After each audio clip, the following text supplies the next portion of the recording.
Em Brasília, a busca pelo deputado federal Natan Donadon chegou ao fim. Quem tem as informações direto da capital federal é o Wellington Lopes. Boa noite, Wellington. Boa noite, Tânia. Boa noite a todos. Neste momento, o deputado está preso numa cela separada do complexo penitenciário da Papuda, que fica a 20 quilômetros aqui do centro de Brasília. Essa vai ser a primeira de muitas noites que o parlamentar vai ter que passar atrás das grades. Donadon se apresentou por volta das 11 horas da manhã, horário de Brasília, em uma avenida no centro da capital, para fugir dos jornalistas que o esperavam na Superintendência da Polícia Federal. Donadon já era considerado foragido. Depois de passar pelo IML, Donadon se apresentou ao juiz aqui da Vara de Execuções Penais e depois foi levado para o complexo penitenciário da Papuda, onde deve cumprir a pena. Ainda não se sabe se o parlamentar vai oficializar um pedido para cumprir a pena no estado de Rondônia. Com a prisão de Donadon, o prazo para que ele apresente uma defesa por escrito no processo de cassação do mandato dele na Comissão de Constituição e Justiça começa a contar a partir de segunda-feira.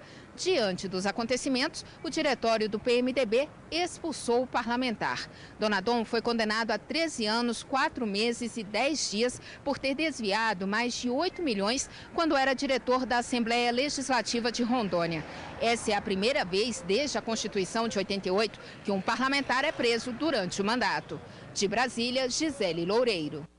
O judiciário aposta na conciliação para desafogar os tribunais e reduzir os custos. Um encontro aqui na capital federal reuniu magistrados e especialistas para debater o assunto. Atualmente existem cerca de 90 milhões de ações judiciais no Brasil e pelo menos 20 milhões de novos processos são abertos todos os anos. A maioria das ações discute valores que não chegam a R$1.000. Mas cada processo custa em média R$ 1.300 aos cofres públicos. Além disso, as ações levam anos para serem julgadas. O judiciário aposta na conciliação para desafogar os tribunais e reduzir custos. Neste encontro em Brasília, magistrados, defensores públicos, promotores, procuradores e especialistas de todo o país discutem como tornar a conciliação uma prática no judiciário. São causas, às vezes, pequenas que não compensa a parte, às vezes, constituir um advogado. Então, ela resolve isso nessas operações que a Justiça faz, levando o Poder Judiciário ao cidadão, ao invés dele ter que ir atrás da Justiça através de um advogado. E ter uma demanda processual é a terceira maior causa de estresse. Então, o sistema que nós temos ainda hoje de judiciário é uma questão de saúde pública. Adoece quem trabalha nele e adoece quem o usa. No encontro também foram discutidas novas práticas consensuais para o divórcio e a Copa do Mundo de 2014. Isso desafoga sobremaneira a estrutura do Poder Judiciário. Todos nós temos um acúmulo de processos. Conciliando, põe um fim naquele processo de imediato e as partes do processo sairão sempre satisfeitas. O exercício da cidadania não pode ser mitigado por obstáculos ao acesso à justiça. Temos hoje suficientes elementos de análise que nos permitem ver que o acúmulo de processos é um sinal de que precisamos refletir sobre o modo como as pessoas pretendem ver resolvidos os seus conflitos.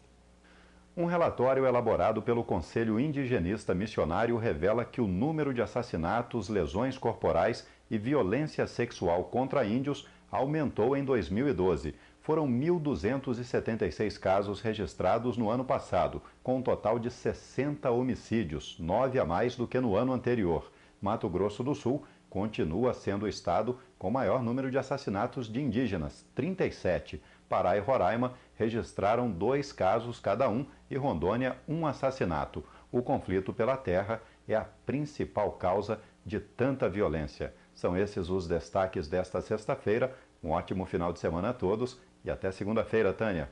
Tribunais de Contas da Amazônia Legal se reúnem para debater sobre unidades de conservação. O encontro busca elaborar estratégias de proteção da biodiversidade da região. A Amazônia detém uma das maiores concentrações de biodiversidade no planeta e a gestão de áreas protegidas representa a principal estratégia para a manutenção dessa biodiversidade. Desde a assinatura do termo de cooperação técnica realizado em Brasília, os tribunais de contas vêm atuando de forma conjunta para avaliar as unidades de conservação no bioma Amazônia. A ideia é buscar as boas práticas que existem em todos os países da Amazônia para que a gente possa estabelecer um marco para o controle ambiental na região. Portanto, nós buscamos o que existe de bom, a floresta pode ser explorada de forma controlada e nós já estamos visitando unidades de conservação. A previsão após o encontro é que as fiscalizações coordenadas aconteçam em toda a Amazônia Legal. O Brasil possui 312 unidades federais de conservação e 610 estaduais. Nós somos um estado que tem preservada a sua floresta, quase que integralmente, e nós estamos refletindo sobre isso, mas é preciso entender que o controle externo que se faz é sobre os órgãos, também sobre os órgãos públicos que cuidam da fiscalização ambiental. Quer dizer, os recursos que estão sendo carreados para esses órgãos estão em quantidade adequada, estão sendo bem geridos? Será que esses recursos estão sendo aproveitados adequadamente? Não é? Então, também é uma reflexão sobre isso. Depois de 24 horas de sessão, a Câmara dos Deputados conseguiu, no último dia 16 de maio, finalizar a votação da medida provisória 595, a MP dos Portos, que estabelece novas regras para as concessões, arrendamentos e autorizações para instalações portuárias, públicas e privadas. A matéria segue agora para o Senado. No quadro Articulistas do Amazonsat, o Corecon informa quais são as principais mudanças que a medida vai trazer à população. Confira.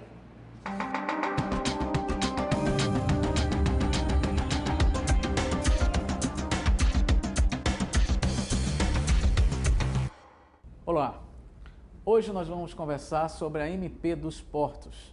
O que muda para a sua vida a aprovação dessa medida?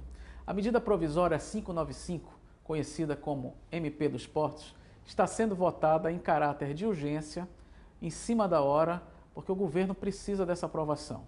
Vale dizer que nessa medida provisória já sofreu 150 aprovações, faltando ainda a aprovação do Senado. O que muda na sua vida, na nossa vida? Bem, Manaus, a capital do estado do Amazonas, hoje depende exclusivamente a sua economia do polo industrial de Manaus. E o polo industrial de Manaus tem alguns gargalos. Dentre eles, nós temos o escoamento da sua produção. Hoje, Manaus abriga praticamente um único porto.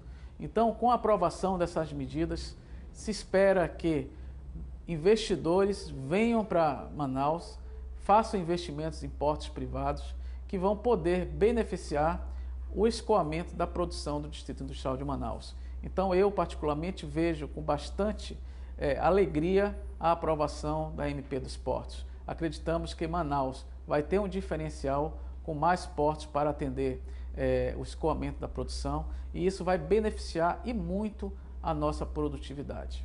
Ficamos por aqui. No nosso próximo encontro, traremos um outro assunto da nossa economia. Muito obrigado. Oferecimento Jornal do Comércio. O jornal que mais entende de economia e negócios no Amazonas. Confira agora o destaque do Jornal do Comércio deste fim de semana. Novos PPBS visam mais capacidade de competir. Reverter o quadro de importação dos insumos para o segmento de duas rodas e ampliar a competitividade no mercado são os objetivos principais da renovação dos processos produtivos básicos para o setor. Ao mesmo tempo, também visa aumentar a produção dos ciclomotores no polo industrial de Manaus, tendo em vista o crescimento do mercado e aumentar a produção local de partes e peças metálicas para motocicletas de todas as cilindradas. Os novos PPBS estão sendo discutidos e serão elaborados com a participação dos integrantes da cadeia de fabricação dos veículos no PIM. E daqui a pouco, às 22h30, você, telespectador do Amazonsat, vai poder conferir a transmissão do Festival Folclórico de Parintins. Nossa equipe de reportagem está na ilha Tupinambarana e as emoções da apresentação do Boi Azul e Branco Boi caprichoso é só aqui no Amazonsat.